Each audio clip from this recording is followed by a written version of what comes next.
যারা Amazon business করেন অনেকেই জানেন অনেকেই জানেন না অ্যামাজন কোয়ার্টার কি। যারা জানেন না অ্যামাজন কোয়ার্টার কি তাদের জন্য জানাটা খুবই জরুরি। কেননা প্রত্যেকটা বিজনেসেরই এরকম একটা সময় থাকে, ওই সময়ে অনেক সেল এবং অনেক প্রফিট করা যায়। ওই বিষয়গুলো যদি মাথায় না রেখে বিজনেস করেন তাহলে কিন্তু আপনি ভালো গেইন করতে পারবেন না। সো অ্যামাজনে ভালো প্রফিট করার জন্য অবশ্যই অ্যামাজনের কোয়ার্টার সম্পর্কে জানতে হবে। আসুন জেনে নিই। আসসালামু আলাইকুম ওয়া রাহমাতুল্লাহি ওয়া বারাকাতুহু। আমি ইমরান সরকার, আশা করি সবাই ভালো আছেন। What is Q1, Q2, Q3, Q4 on Amazon? শুধু অ্যামাজনই না, অন্যান্য ই কমার্সের বিজনেসের ক্ষেত্রে এই চারটা কোয়ার্টারে ভাগ করে থাকে। সো আমি যদি আপনাদের স্ক্রিনে দেখাই তাহলে বিষয়টা আরো ক্লিয়ার হবে। দেখেন quarter 1, quarter 2, quarter 3, quarter 4। So quarter 1 কবে থেকে স্টার্ট হয়? সো যদি বলি জানুয়ারি 1 তারিখ থেকে মার্চের 31 তারিখ পর্যন্ত কোয়ার্টার 1 স্টার্ট এবং শেষ হয় মার্চের 31 তারিখ। কোয়ার্টার 2 শুরু হয় এপ্রিলের 1 তারিখ থেকে শেষ হয় জুনের 30 তারিখ পর্যন্ত। আর কোয়ার্টার 3 শুরু হয় জুলাইয়ের 1 তারিখ থেকে সেপ্টেম্বরের 30 তারিখ পর্যন্ত। কোয়ার্টার 4 অক্টোবরের 1 তারিখ থেকে শুরু হয় ডিসেম্বরের 31 তারিখে গিয়ে শেষ হয়। সো এখন আমরা জানতে পারলাম আসলে কোয়ার্টার 1, 2, 3, 4 কিভাবে চারটা ভাগে ভাগ করে থাকে। সো এখন আমরা জানবো যে কোন কোয়ার্টারে সবচেয়ে বেশি সেল আসে। আসলে আমরা জানি, আমরা অলরেডি যারা অ্যামাজনে বিজনেস করি অনেকেই জানেন কোয়ার্টার 4-এ সবচেয়ে বেশি সেল আসে।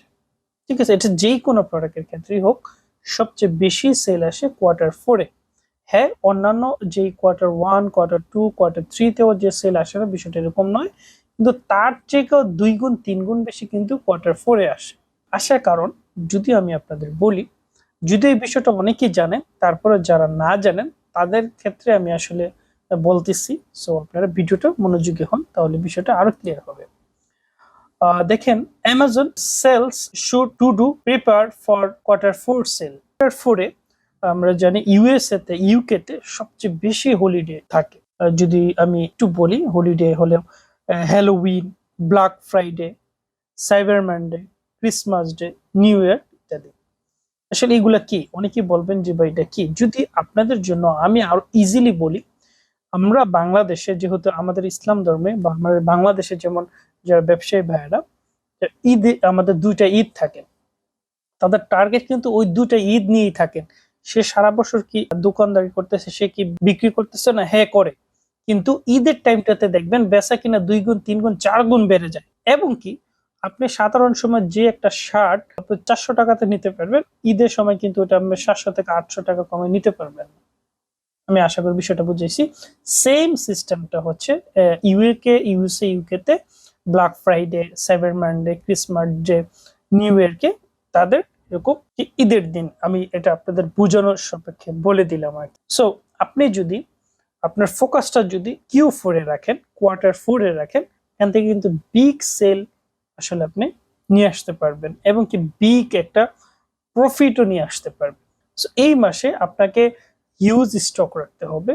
আমি স্টকের বিষয়টা আমি বলতেছি, তার আগে বলবো যারা আমি এই ভিডিওটা করতেছি জানুয়ারির 25 তারিখ আজকে। সো এখন আমার এখানে কোয়ার্টার 1 চলতেছে। সো আমরা জানলাম যে কোয়ার্টার 1, কোয়ার্টার 2, কোয়ার্টার 3, কোয়ার্টার 4 কোন কোন মাসে থাকে। সো এখন আমার এখানে কোয়ার্টার 1 চলতেছে। সো যারা আজ থেকে বিজনেস শুরু করবেন বা অ্যামাজন শুরু করতে চাচ্ছেন, তাদের টার্গেটটা ফোকাস থাকবে কোয়ার্টার 4। কিন্তু এর ভিতরে কোয়ার্টার 2, কোয়ার্টার 3-তে ভিতরে আপনি স্ট্রাগল করতে হবে। আপনাকে কি করতে হবে? আপনাকে শিখে স্টার্ট করতে হবে। কোয়ার্টার 4-এ যে আপনি একটা বিগ একটা অ্যামাউন্ট উইন করতে পারেন বা গেইন করতে পারেন। ঠিক আছে? কেননা আপনি জাস্ট আপনার কাছে কিন্তু এখন হিউজ টাইম। যেমন আপনাকে মাত্র আজকে জানুয়ারি 25 তারিখ, তারপর আছে আপনার কোয়ার্টার 2 আছে, কোয়ার্টার 3 আছে, কোয়ার্টার 4। যারা বিগিনার তারাও কিন্তু কোয়ার্টার 4-এ হিউজ সেল পায়। আবারও বলতেছি, ঈদে যেমন আমাদের সেল বা দোকানদারের সেল 2 গুণ 3 গুণ বেড়ে যায়, তখন কোয়ার্টার 4-এও কিন্তু তাদেরও সাধারণ সময় থেকে 2 থেকে 3 4 গুণও কি হয়, সেলটা বেড়ে যায়। এটা আসলে প্রোডাক্টের আইটেমের উপরে, আইটেম বুঝে কোন আইটেম বা কখন কি প্রোডাক্ট চল ওই অনুযায়ী। সো আপনাকে কিন্তু এই বিষয়টাও আপনাকে গেইন করতে হবে, ঠিক আছে? তাহলেই কিন্তু অ্যামাজন থেকে একটা বিগ প্রফিট নিয়ে যেতে পারবেন। এই বিষয়গুলো আমরা যারা অনেকেই জানেন বা অনেকেই জানেন না, যারা না জানেন তাদের জন্য এই ভিডিওটা। সো এখন আমি যদি আসি টু নেক্সট পেজে, how to stock maintain for Q1, Q2, Q3, Q4 on Amazon. So আমরা আরেকটা যদি তার নিচে দেখি, ability of stock. Ability of stock কি? এবিলিটি স্টক এর জন্যই, কারণ আপনি যে যারা Q4 ফোকাসটা রাখতেছেন, আপনাকে কিন্তু Q4 এ বিগ মানে একটা হিউজ একটা স্টক রাখতে হবে। ওই যে বললাম যে সাধারণ সময় যদি এখন যারা বিজনেস শুরু করবেন তাদের কিন্তু ধরেন আপনাকে আপনার দৈনিক ধরেন 50 ইউনিট বা 100 ইউনিট সেল আসতেছে, Q4 এ কিন্তু আপনাকে সেম প্রোডাক্টটা দেখবেন যে 200 300 400 ইউনিট ছাড়াই গেছে। কেননা ওই যে বললাম 2 গুণ 3 গুণের বেশি সেল হবে, তখন সবাই কিনবে।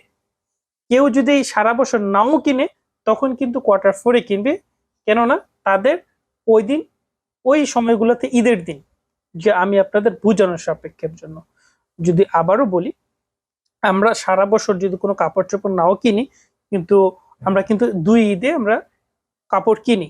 যারা সারা বছর নাও কিনে বা কিনতে নাও পারে তারাও কিন্তু 2 ঈদে কিনে। তো সবাই কিনে, ম্যাক্সিমাম লোকই কিনে থাকেন। সো এরকম ইউএসএও তো কিন্তু আপনাকে কি Q4 যেহেতু তাদের হলিডে সবচেয়ে বেশি বছরের যে লাস্টের দিকে ডিসেম্বর, এবং ওই সময় যদি আপনার কাছে পর্যাপ্ত পরিমাণ স্টক না থাকে তাহলে কিন্তু আপনি ওই আপনাকে প্রফিট যেটা স্বপ্ন দেখছেন এটা স্বপ্নই থেকে যাবে। এর জন্য আপনাকে আগে কোয়ার্টার বেঁধে যে সিস্টেমে যদি আপনি বিজনেসটা করেন তাহলে কিন্তু ভালো প্রফিট করা সম্ভব, ঠিক আছে? তো এর জন্যই বলা Q4 এর প্রস্তুতি নিতে হবে Q3 তে।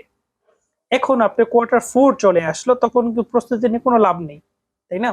তো অবশ্যই যখন Q3 আসবে তখন আপনার Q4 এর জন্য আপনাকে প্রস্তুতি নিতে হবে। যদি আমি এক্সাম্পল বলি আপনাদের, এখন যেহেতু আমার এখানে Q1 চলতেছে, সো আমাকে প্রস্তুতি নিতে হবে Q2 এর জন্য।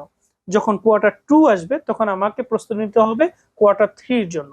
যখন Q3 আসবে তখন প্রস্তুতি নিতে হবে আমার Q4 এর জন্য। আশা করি বিষয়টা ক্লিয়ার।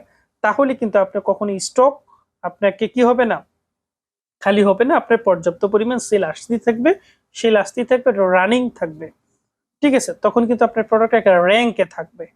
যখন স্টক আউট হয়ে যাবে তখন কিন্তু র্যাঙ্ক কমে যাবে, তখন কিন্তু আপনি আবার সেলিং করে এটাকে আবার র্যাঙ্কে আনতে হবে। এই জন্য আপনাকে যদি এবিলিটি অফ স্টকটা যদি ধরে রাখতে পারেন তাহলে কিন্তু আপনি সব সময় সেল হবে ইনশাআল্লাহ। এবং দ্বিতীয় হচ্ছে মনিটরিং প্রাইজিং মনিটরিং এ যদি এই বিষয়টা আমি বলি আপনাদের, কারণ Q1 Q2 Q3 তে আপনাকে একটা প্রোডাক্ট সেম রেটে বিক্রি করছেন, হ্যাঁ? যদি এই বিষয়টা আমি আলোচনা করছি তারপরও আরো সুন্দরভাবে বোঝানোর জন্য বলতেছি, আপনি Q1 Q2 Q3 একটা প্রোডাক্ট $15 সেল করছেন, তো Q4 কি $15 সেল করবেন না, এটা আপনি $25 বাড়ে বা 20 $25 করে দিবেন। কেননা ওই যে আমি বললাম আগে এক্সাম্পল দিছিলাম যে বাংলাদেশের সাধারণ টাইমে যখন কেনাকাটা করবেন, যেটা 400 রিয়াল একটা টি শার্টের দাম 400 টাকা, আর তখন ঈদের সময় কিন্তু ওইটা 700 800 টাকা বা 1000 টাকা হয়ে যায়। তখন কিন্তু কেউ না কিনেও কিনতে হয়, মানে তার ইচ্ছা নেই, ইচ্ছার বিরুদ্ধে কিনতে হয়। কেননা তখন তার একটা কি হলিডে একটা দিন, ওই তারিখে তার একটা ভালো একটা পোশাক পরতে হবে বা ভালো একটা জিনিস থাকতে হবে, ওই জিনিসটা তার থাকতে হবে। তো সেম আপনি যদি তখন এই বিষয়টা মাথায় রেখে যখন প্রাইসটা বাড়িয়ে দিবেন তখন একটা গেইন করতে পারবেন, ভালো একটা প্রফিট মার্জিন নিয়ে আসতে পারবেন। এবং যাদের স্টক কমে যাবে তার প্রাইসটা বাড়াই দিলে কিন্তু আপনি স্টকটাকেও অনেকদিন পর্যন্ত আপনি সেল করতে পারবেন, ঠিক আছে? সো প্রাইস এবং আপনার প্রফিটটাও কিন্তু বেশি আসতেছে। সো এর জন্য প্রাইস মনিটরিংটাও কিন্তু আপনাকে বিষয়টা খেয়াল রাখতে হবে। সো প্রেপার ফর নেক্সট কোয়ার্টার, এটা হচ্ছে ধরেন আপনি Q4 এ সেল করলেন, ভালো করলেন, Q1 এ করলেন, Q2 এ করলেন, 2-3 এর জন্য প্রস্তুতি নিয়ে ভালো করলেন, Q3 এর জন্য এসের পর আপনি Q4 এ প্রস্তুতি নিয়ে খুবই ভালো করলেন, একটা ভালো গেইন করলেন, ভালো টাকা আর্ন করলেন, এখন কি আপনার কি এখানেই শেষ? না, অবশ্যই কিন্তু আপনার নেক্সট কোয়ার্টারের জন্য কিন্তু আপনার প্রস্তুতি নিতে হবে, বা নেক্সট ইয়ার বা কোয়ার্টার ওয়ানের জন্য আবার প্রস্তুতি নিতে হবে। কবে? কোয়ার্টার 4-এ। মানে একটা কোয়ার্টার শেষ হওয়ার একটা শুরু হবে, আরেকটার জন্য প্রস্তুতি নিতে হবে।